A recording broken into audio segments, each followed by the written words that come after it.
Very good morning students. आज हम लोग बाइनरी सॉल्यूशंस द्विअंगी विलयनों के अंतर्गत इन विलयनों का प्रभाजी आसवन के बारे में अध्ययन करेंगे। द्विअंगी द्रव विलयनों का प्रभाजी आसवन, fractional distillation of binary solutions. तो पिछले लेक्चर में मैंने आपको बताया था कि तीनों प्रकार के विलयनों का क्वथनांक संगठन वक्र भिन्न भिन्न होते हैं। अतः स्थिर दाब पर आसवन करने पर इन तीनों विलयनों का व्यवहार भी भिन्न भिन्न होता है। अतः स्थिर दाब पर आसवन करने पर इन तीनों का व्यवहार हमें कैसा मिलेगा? भिन्न भिन्न मिलेगा। The temperature composition curves of liquid and vapor phases of binary solutions are different. So, on distillation of such solutions, they show different type of behavior. तो हम तीनों प्रकार के विलयनों का एक एक करके अध्ययन करेंगे। सबसे पहले हम लेते हैं प्रथम प्रकार के विलयन, टाइप फर्स्ट।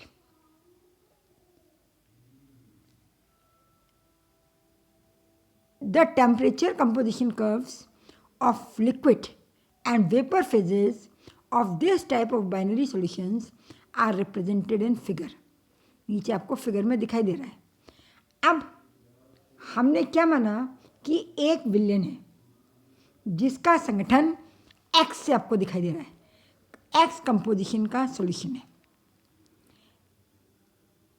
वाई एक्सिस पर बॉइलिंग पॉइंट या क्वथनांक लिया गया है। एक्स एक्सिस पर है मोल फ्रैक्शन ऑफ बी। प्रारंभ में बी के मोल फ्रैक्शन 0, ए के मोल फ्रैक्शन 1। जैसे जैसे हम आगे बढ़ेंगे बी लास्ट में बी का मोल फ्रैक्शन 1 और ए का मोल फ्रैक्शन 0। बी जो है वो अधिक वाष्पशील अवयव है। B is the more volatile constituent. क्योंकि मोर वोलेटाइल है इसलिए हमने पिछली बार देखा था इसका बॉइलिंग पॉइंट सबसे कम है। टी बी प्योर बी का बॉइलिंग पॉइंट है और टी ए शुद्ध ए का क्वथनांक या बॉइलिंग पॉइंट है। अब हमने माना कि एक विलयन है जिसका संगठन X है, इसको गर्म किया जाता है। तो ये आप देख रहे हैं ये T टेम्परेचर पर X विलयन T टेम्परेचर पर बॉयल करेगा। इसका बॉइलिंग पॉइंट कितना होगा? T degree centigrade. और इस पर जो वाष्प उत्सर्जित होगी, आप देखिए इसको हम वेपर कर्व पे ले जाते हैं तो उसके करस्पॉन्डिंग जो कंपोजिशन है, संगठन है, वो X1 होगा। फिर से समझ लीजिए, X कंपोजिशन का लिक्विड जब बॉयल करेगा तो किस ताप पर बॉयल करेगा? T टेम्परेचर पर। और इस T के करस्पॉन्डिंग जो वेपर है इसका कंपोजिशन क्या होगा? X1। अब आप देख रहे हैं X1 में B की मात्रा अधिक होगी, जो कि अधिक वाष्पशील अवयव है उसकी मात्रा अधिक होगी। तो फिर जो शेष द्रव बचा रह जाएगा उसमें क्या होगा? A की मात्रा अधिक होगी। A की मात्रा अधिक होगी तो ये X के किधर खिसक जाएगा? बाईं ओर, लेफ्ट हैंड साइड में। इसको हमने दिखाया बिंदु Y से। क्या हुआ? वाष्प में बी अवयव की मात्रा अधिक हो गई तो जो द्रव बचेगा उसमें ए अवयव की मात्रा अधिक होगी और इसका संगठन हमने दिखाया वाई बिंदु से। अब इसको हम फिर गर्म करेंगे तो ये अब पहले की तुलना में उच्च ताप पर बॉयल करेगा। अब ये कितने ताप पर बॉयल कर रहा है? अब ये बॉयल कर रहा है T1 ताप पे। क्यों? क्योंकि इसमें अवाष्पशील घटक नॉन वोलेटाइल कंपोनेंट ज़्यादा है। इसलिए ये किस टेम्परेचर पे बॉयल करेगा? ये बॉयल करेगा वाई टेम्परेचर, T1 टेम्परेचर पर। अब इसमें जो वाष्प होगी उसका संगठन होगा Y1, यानी फिर वाष्प में बी घटक की मात्रा, बी कंपोनेंट की मात्रा अधिक होगी और जो लिक्विड रह जाएगा उसका कंपोजिशन फिर अधिक एक की तरफ आ जाएगा। इस तरीके से करते करते अंत और बॉइलिंग पॉइंट बढ़ता जाएगा। ऐसे करते करते अंत में शुद्ध ए बचेगा जिसका बॉइलिंग पॉइंट TA के बराबर होगा। यदि प्रक्रम ऐसे ही चलता रहेगा तो विलयन का क्वथनांक लगातार बढ़ता जाएगा और अंत में जो द्रव बचेगा वो केवल और केवल ए अवयव होगा जिसका क्वथनांक TA होगा। अब T ताप पर जो वाष्प उत्सर्जित हुई थी उसका संगठन क्या था? X1। इस X1 में B अवयव की मात्रा अधिक थी। अब हम इसको ठंडा कर दें और ठंडा करने के बाद संघनित करके फिर से कंडेंस करके फिर से डिस्टिल करें, आसवन करें, तो अब इसका क्वथनांक और भी कम हो जाएगा। कितना हो जाएगा? T2। और निकलने वाली वाष्प में B की मात्रा और अधिक हो जाएगी। The vapour phase contain more and more B और इसका संगठन किधर आ जाएगा? टूवर्ड्स B की तरफ आ जाएगा, यानी इसका संगठन Z हो जाएगा। इसी तरीके से अगर हम इस प्रोसेस को दोहराते रहें तो अंत में शुद्ध B अवयव शेष रहेगा जिसका क्वथनांक TB के बराबर होगा।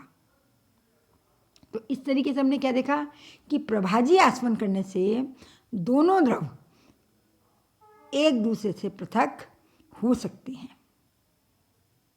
This shows that both the liquid constituents can be separated by fractional distillation if the binary solution is of type 1।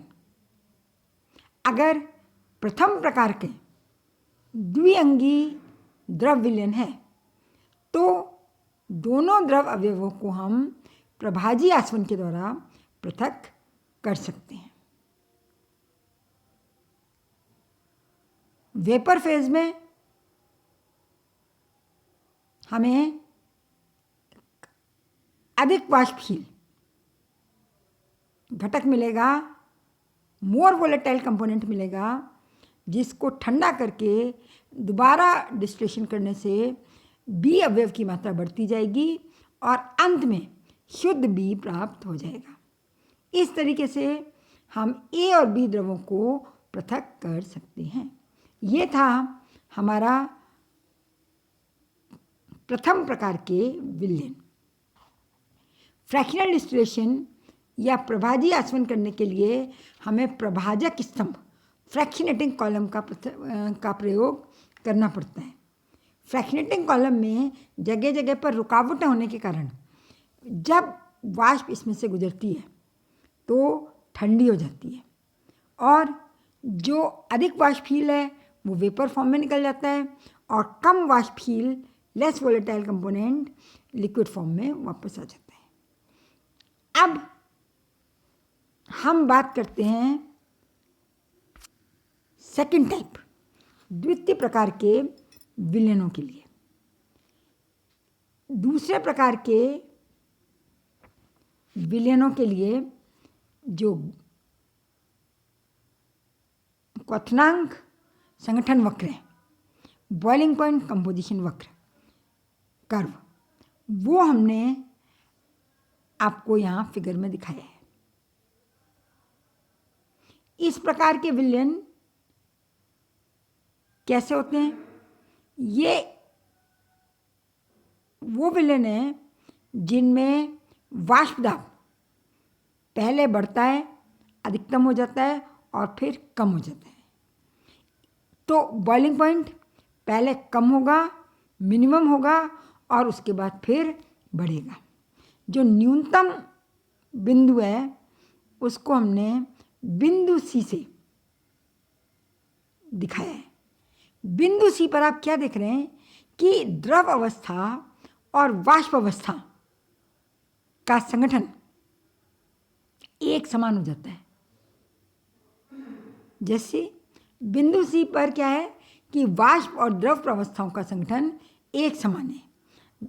The composition of liquid phase and vapour phase is same at a point C. अब अगर इस संगठन वाले विलयन का हम आसवन करें तो एक ही तापमान पर होगा आसवन, टी टेम्परेचर पर। सी के करस्पॉन्डिंग टेम्परेचर है टी, और जो हमें लिक्विड फेज या वेपर फेज मिलेगी उसका कंपोजिशन एक जैसा होगा। यानी दोनों द्रव एक निश्चित ताप पर उबलते हैं और संगठन में कोई परिवर्तन नहीं होता। संगठन में बिना परिवर्तन हुए यह उसी ताप पर पूरी तरीके से आश्वित हो जाता है। इसको हम कहते हैं स्थिर क्वथन मिश्रण, कांस्टेंट बॉइलिंग टेम्परेचर, अथवा स्थिर क्वाथी मिश्रण, एजियोट्रॉपिक मिश्रण कहा जाता है। तो इस प्रकार हमें एजियोट्रॉपिक मिक्सचर या कांस्टेंट बॉइलिंग मिक्सचर प्राप्त होता है।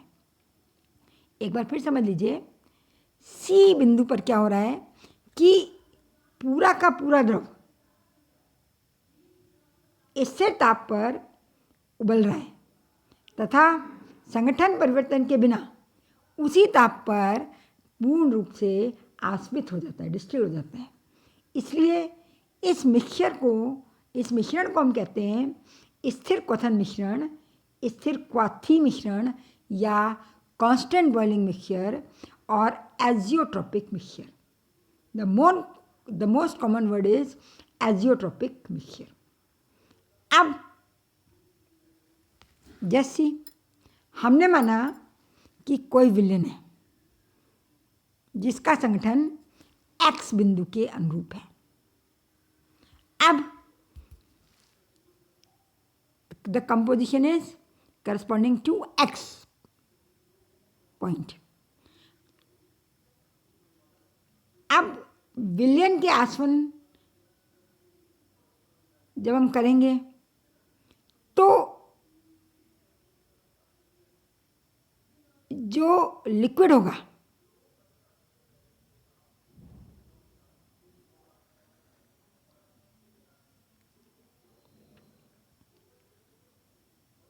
उसका कंपोजिशन अगर एक्स है तो करस्पॉन्डिंग वेपर का कंपोजिशन क्या होगा, X1। माना कि विलयन का संगठन एक्स बिंदु के अनुरूप है तो विलयन के आसवन से जो प्राप्त वेपर हैं उनको संघनित करने पर जो द्रव प्राप्त होगा उसका संगठन क्या होगा, X1। यानी इस अंश में X1 में स्थिर क्वाथी मिश्रण की मात्रा अधिक होगी, इसमें एजियोट्रॉपिक मिक्सचर की मात्रा अधिक होगी, और जो शेष विलयन बचेगा उसमें ए की मात्रा अधिक होगी। अब क्योंकि बचे हुए मिश्रण में ए की मात्रा अधिक होगी तो अब उसको दोबारा जब हम आसवन करेंगे तो वो और अधिक टेम्परेचर पर बॉयल करेगा, और फिर जो वाष्प को संघनित करने से, कंडेंस करने से द्रव मिलेगा उसमें फिर स्थिर क्वाथी मिश्रण की मात्रा अधिक होगी और बचे हुए द्रव में A की मात्रा बढ़ती जाएगी। जैसे जैसे आसवन का प्रक्रम चलता जाएगा, आसुत विलयन का जो संगठन है डिस्टिलेट का, वो C की ओर और शेष A की ओर, शेष द्रव का संगठन A की ओर बढ़ता जाएगा। अंत में क्या होगा? आसुत में, यानी जो डिस्टिल होकर आए वेपर्स, उसको कंडेंस करने पर हमें केवल स्थिर क्वाथी मिश्रण या एजियोट्रॉपिक मिक्सचर ही मिलेगा। और जो डिस्टिलेशन फ्लास्क है, आसवन फ्लास्क, उसमें शुद्ध ए द्रव शेष रह जाएगा। तो ए द्रव तो हमें शुद्ध अवस्था में मिल गया, लेकिन आसुत में हमें केवल और केवल एजियोट्रॉपिक मिक्सचर मिलेगा, शुद्ध बी हम प्राप्त नहीं कर सकते। ऐसी स्थिति में शुद्ध बी की प्राप्ति नहीं हो सकती।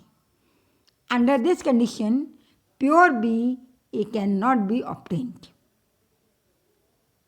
If the distillation of a solution of composition X is considered, the condensed liquid after the distillation will have the composition X1. This fraction will be richer in azeotropic mixture, and the residual liquid will be richer in A. As the distillation proceeds, the composition of distillate moves towards the point C, that is azeotropic mixture, and the residual solution towards A. So, azeotropic mixture is obtained in distillate and pure liquid A in distillation flask. In this case, it is not possible to obtain pure liquid B. केवल L liquid मिलेगा और एजियोट्रोपिक mixture मिलेगा। अब यदि हम बात करते हैं वाई संगठन वाले द्रव की, जिसमें बी अवयव की मात्रा अधिक है, more volatile component B is much, अधिक वाष्पशील अवयव बी अधिक है। अब इसका आसवन किया जाता है तो जो द्रव प्राप्त होगा उसका संगठन होगा Y1। आप चित्र में देख पा रहे हैं कि Y कंपोजिशन को हमने डिस्टिलेट किया, तो जो आसवन से प्राप्त होने वाली वेपर है, उसको कंडेंस्ड करने पर, संघनित करने पर, ठंडा करने पर वो द्रव में परिवर्तित हो जाएंगी और संगठन क्या होगा, जो कि वेपर का आपको दिखाई दे रहा है, Y1। अब इस Y1 में क्या है? इस Y1 में एजियोट्रॉपिक मिक्सचर, स्थिर क्वाथी मिश्रण की मात्रा अधिक होगी।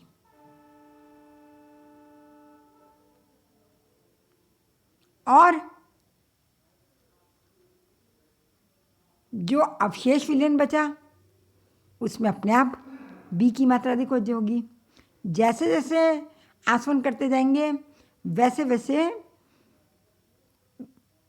वेपर्स में स्थिर क्वाथी मिश्रण की मात्रा बढ़ती जाएगी और फ्लास्क में बी अवयव की मात्रा बढ़ती जाएगी। B constituent increases in distillation flask. और अंत में ये कहाँ पर आ जाएगा? ये सी बिंदु पर आ जाएगा, जहाँ केवल और केवल क्या रहेगा? एजियोट्रोपिक मिक्सचर। और फ्लास्क में हमको क्या मिल जाएगा? आसवन फ्लास्क में प्योर बी, शुद्ध बी। तो यहाँ क्या हुआ? यहाँ हमने देखा कि शुद्ध बी मिलेगा और एजियोट्रोपिक मिक्सचर मिलेगा। इस तरीके से हम शुद्ध ए को प्राप्त नहीं कर सकते। शुद्ध ए को प्राप्त नहीं कर सकते। When the solution of composition of Y is distilled, then the condense liquid after distillation will have the composition, देखिए क्या होगा, Y1, इसका कंपोजिशन क्या होगा, Y1, which will be rich in azeotropic mixture, and the residual solution will be richer in B. Or as the distillation proceed, at last what happen? At last we have pure B in the distillation flask and azeotropic mixture as distillate. So it is clear कि we cannot get pure A by this process. तो यहाँ हमने क्या देखा कि यदि उस villain का आसवन किया जाता है जिसमें ए की मात्रा अधिक है, तो हमें क्या मिलेगा, प्योर ए और स्थिर क्वाथी मिश्रण, प्योर ए एंड एजियोट्रोपिक मिक्सचर।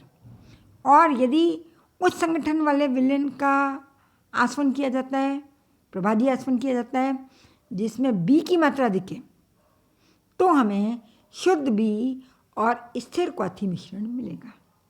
इस तरीके से हम दोनों द्रवों को एक साथ शुद्ध अवस्था में प्राप्त नहीं कर सकते। Both the liquids of binary solutions can not be obtained in pure form simultaneously.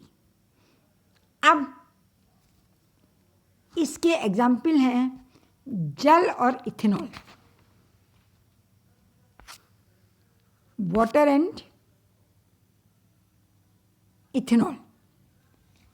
Water ethanol system में ये आपस में मिलके एजियोट्रोपिक मिक्सचर बनाते हैं जो एक वायुमंडलीय दाब पर 78.13 डिग्री सेंटीग्रेड पर बॉयल करता है। Azeotropic mixture boils at 78.13 degree centigrade at 1 atmospheric pressure. अब यदि हम शुद्ध जल, जिसको हमने ए माना, तथा 95.6% इथेनॉल के मिश्रण का फ्रैक्शनल डिस्टिलेशन करें, प्रभाजी आसवन करें, तो आसुत में, डिस्टिलेट में, यानी वाष्प अवस्था में हमें 95.6% अल्कोहल और अब जो रेजिडुअल बचा अवशेष उसमें शुद्ध जल प्राप्त होगा, यानी शुद्ध जल और एजियोट्रोपिक मिक्सचर। इस स्थिति में शुद्ध अल्कोहल हमें नहीं मिलेगा। लेकिन यदि हम शुद्ध अल्कोहल और 95.6% अल्कोहल के मिक्सचर का डिस्टिलेशन करें, तो आसुत में यानी डिस्टिल में, जिसको हम वाष्प से ठंडा करके प्राप्त कर रहे हैं, 95.6% इथेनॉल मिलेगा। लेकिन अवशेष जो बचेगा द्रव रेजिडुअल, वो शुद्ध अल्कोहल होगा। तो इस स्थिति में हमें क्या मिला, प्योर अल्कोहल और एजियोट्रोपिक मिक्सचर। इस स्थिति में शुद्ध जल हमें नहीं मिलेगा। तो इस प्रकार हमने क्या देखा कि टाइप 2 में हम एक द्रव शुद्ध अवस्था में प्राप्त कर सकते हैं और दूसरा हम क्या प्राप्त कर सकते हैं, एजियोट्रोपिक मिक्सचर या स्थिर क्वाथी मिश्रण। दोनों द्रवों को एक साथ शुद्ध अवस्था में प्राप्त नहीं किया जा सकता। तो इसके एक आध एग्जाम्पल्स और भी हैं। वाटर पिरिडिन, इसके लिए एजियोट्रोपिक मिक्सचर का बॉइलिंग पॉइंट है 93.6 डिग्री और इसमें 59% पिरिडिन होती है। बेंजीन इथेनॉल 68.1 डिग्री सेंटीग्रेड, इसमें 32.4% इथेनॉल होती है। Carbon disulphide ethyl acetate 46.0 degree centigrade, ये एजियोट्रोपिक मिक्सचर का बॉइलिंग पॉइंट है and it contain 3% ethyl acetate. तो ये थे आपके द्वितीय प्रकार के विलयन या टाइप 2 सॉल्यूशंस। अब हम बात करते हैं टाइप 3 सॉल्यूशंस की। ये देखिए, इसके लिए जो क्वथनांक संगठन वक्र है वो आपको चित्र में दिखाई दे रहा है। ये कौन से वक्र हैं? ये वो द्विअंगी विलयन हैं जिनमें वाष्प दाब संगठन के साथ साथ पहले कम होता है और फिर बढ़ता है, यानी क्वथनांक पहले बढ़ता है और फिर कम होता है।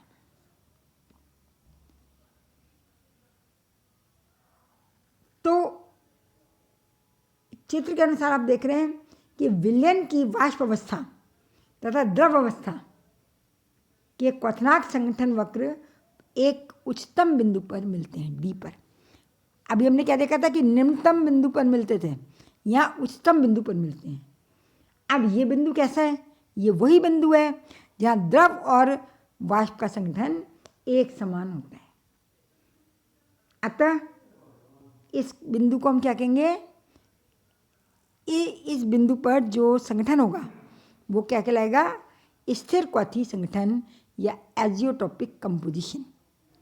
और यहाँ पर दोनों द्रव एक साथ बॉयल होंगे बिना संगठन में परिवर्तित हुए। तो अब यदि हम विलयन का संगठन डी है तो क्या होगा? दोनों द्रव एक साथ बॉयल होंगे बिना संगठन में परिवर्तित हुए। लेकिन यदि विलयन का संगठन हमने माना एक्स है जिसमें ए की मात्रा ज़्यादा है,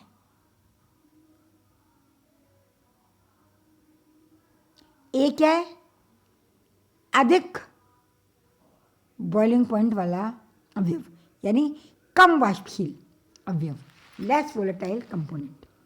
तो अब यदि हम इसका आस्वन करेंगे तो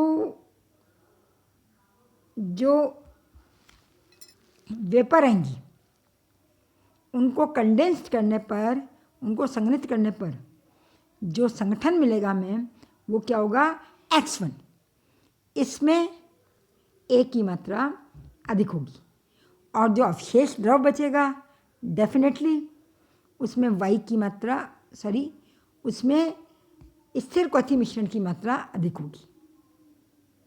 तो जैसे जैसे हम आस्वन करते जाएंगे वैसे वैसे वेपर यानी डिस्टिलेट में बी ए की मात्रा बढ़ती जाएगी और जो आसुत है रेजिड्यू उसमें उसका संगठन डी की तरफ बढ़ता जाएगा।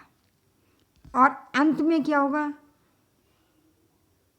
संघनित विलयन में कंडेंस सॉल्यूशन में वेपर से जो कंडेंस होगा उसमें प्योर ए होगा जिसका बॉइलिंग पॉइंट टी होगा और जो रेजिडुअल लिक्विड है, अवशेष लिक्विड, उसका संगठन डी के अनुरूप होगा। ऐसी स्थिति में प्योर ए मिलेगा और एजियोट्रोपिक मिक्सचर मिलेगा, स्थिर क्वथी मिश्रण मिलेगा। प्योर बी इस अवस्था में प्राप्त नहीं किया जा सकता, शुद्ध बी नहीं मिलेगा।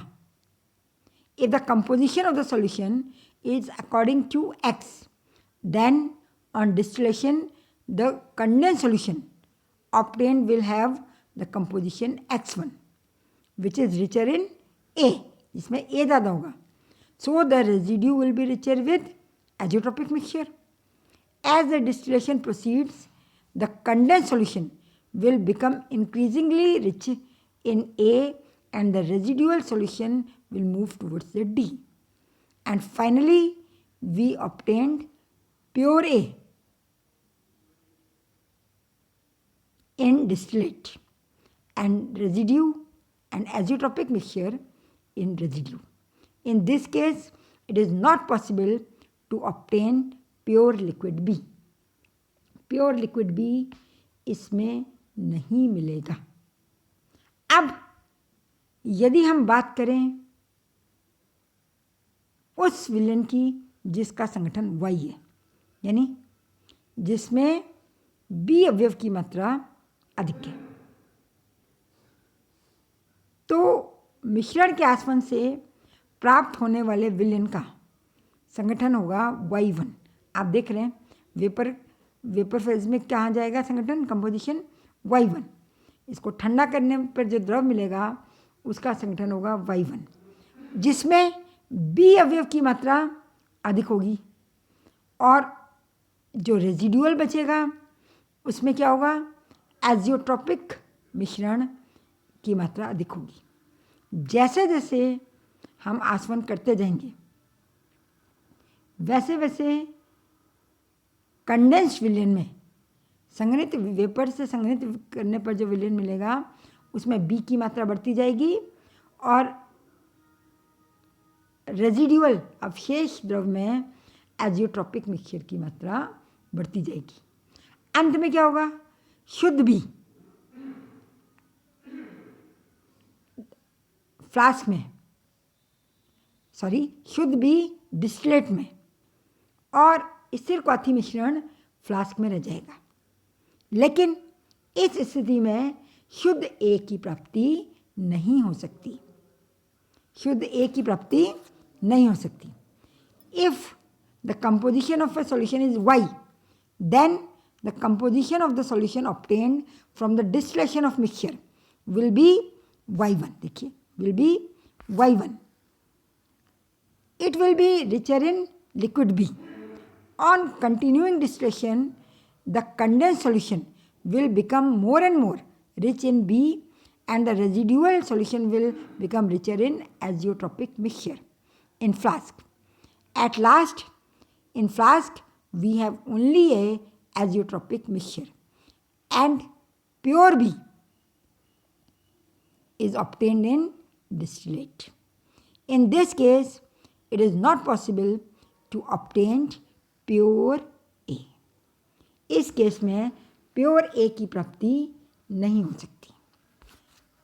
तो इसमें भी हमने देखा कि एक ही द्रव शुद्ध अवस्था में प्राप्त किया जा सकता है और दूसरा हम क्या प्राप्त कर सकते हैं, एजियोट्रॉपिक मिक्सचर या स्थिर क्वाथी मिश्रण। Only one liquid can be obtained in pure state and azeotropic mixture is obtained simultaneously. अब एग्जाम्पल की बात करें, acetone chloroform mixture is an example. Acetone boil करता है 56.1 डिग्री पर, क्लोरोफॉर्म बॉयल करता है 61.2 डिग्री पर, लेकिन इनका जो एजियोट्रॉपिक मिक्सचर है वो 64.4 डिग्री सेंटीग्रेड पर बॉयल करता है एक वायुमंडलीय दाब पर और इसमें 78.5% क्लोरोफॉर्म होता है।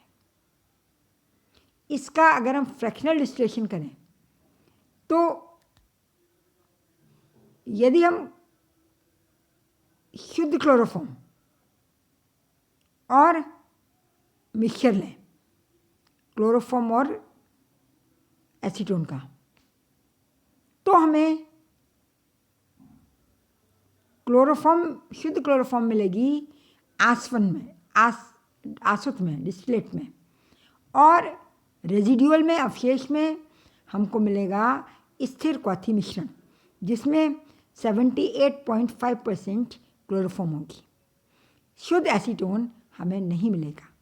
लेकिन यदि हम शुद्ध एसीटोन और 78.5% क्लोरोफॉर्म के मिश्रण को डिस्टिलेट करें तो हमें आसुत में क्या मिलेगा, शुद्ध एसीटोन, और रेजिडुअल में क्या मिलेगा, अवशेष में 78.5% क्लोरोफॉर्म। लेकिन शुद्ध क्लोरोफॉर्म हमें नहीं मिलेगा। इसके कुछ और एग्जाम्पल्स हैं, nitric acid water nitric acid, water hydrochloric acid. Water nitric acid के अम्ल के लिए एजियोट्रॉपिक मिश्रण में 68% नाइट्रिक एसिड होगा और इसका क्वथनांक होगा 120.5 डिग्री सेंटीग्रेड। इसी तरीके से जल हाइड्रोक्लोरिक एसिड, वाटर HCl में एजियोट्रॉपिक मिश्रण का संगठन 20.24% HCl होगा और इसका बॉइलिंग पॉइंट होगा 108.5 डिग्री सेंटीग्रेड। सो ये एग्जाम्पल थे तीसरे प्रकार के बाइनरी विलयन के, द्विअंगी द्रव विलयन तीसरे प्रकार के। अब ये जो एजियोट्रॉपिक मिक्सचर है, इनका औद्योगिक महत्व काफ़ी अधिक है। हम ये देख चुके हैं कि एजियोट्रॉपिक मिश्रण में दोनों अवयवों को शुद्ध अवस्था में प्राप्त नहीं कर सकते, लेकिन किसी एक अवयव को हम शुद्ध अवस्था में प्राप्त कर सकते हैं।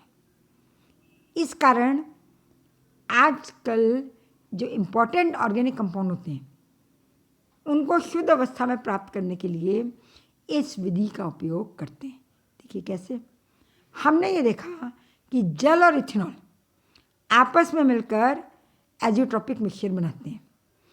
इसके फ्रैक्शनल डिस्टिलेशन जब हम करते हैं तो 95.6% इथेनॉल प्राप्त होता है एजियोट्रॉपिक मिक्सचर, जिसे हम कहते हैं परिशोधित स्पिरिट या रेक्टिफाइड स्पिरिट।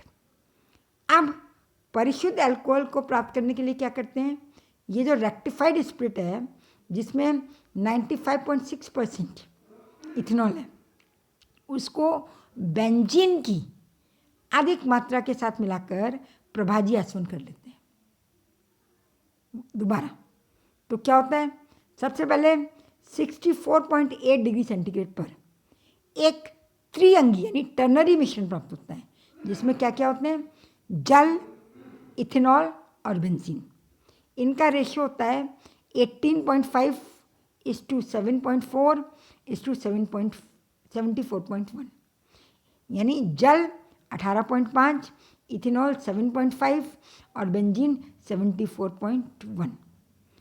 अब जब हम इसका आसवन करते हैं, डिस्टिलेशन करते हैं, तो सारा जल डिस्टिलेट हो जाता है और 60 आश्वित हो जाएगा प्योर जल, और 68.1 डिग्री सेंटीग्रेड पर हमें बाइनरी मिक्सचर मिल जाएगा, जिसमें क्या क्या रह गया, इथेनॉल और बेंजीन।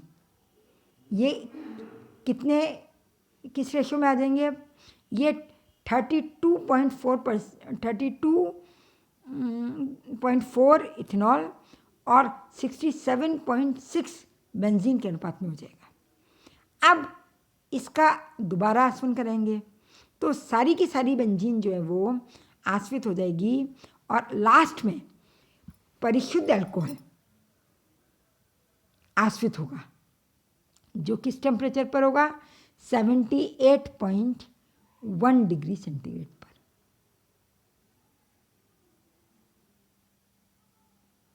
तो हमने क्या किया, जो रेक्टिफाइड स्पिरिट थी, परिशोधित स्पिरिट, उससे हमने एब्सोल्यूट अल्कोहल या एब्सोल्यूट इथेनॉल, परिशुद्ध इथेनॉल प्राप्त किया।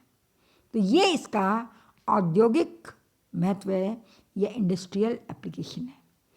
तो आज के लिए बस इतना ही। नेक्स्ट टर्न पर हम अमिश्रणीय द्रवों का आसवन किस तरीके से किया जाता है इसको स्टडी करेंगे। On next lecture, we study about the distillation of immiscible liquids. Thank you.